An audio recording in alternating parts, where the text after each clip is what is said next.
Friends, 1 मिनिटांमध्ये आपण आज पाहणार आहोत की संवाद लेखन कसे करावे. तुमचे 10वीचे बोर्डाचे पेपर येत आहेत. तुम्हाला माहितीच असेल की संवाद लेखनास प्रश्न नेहमीच येतो. तर मी तुम्हाला 1 मिनिटात काही 4 टिप्स सांगणार आहे, ज्याने तुमचे संवाद लेखनाचे मार्क्स कुठेच जाणार नाहीत.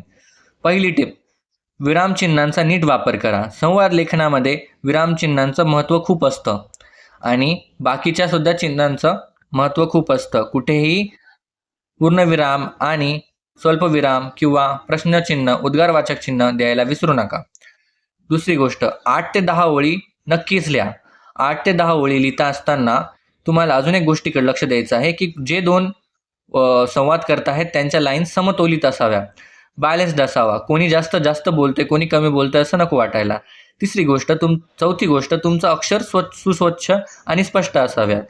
चला तर तुमच्या बोर्डाच्या परीक्षेसाठी ऑल द बेस्ट.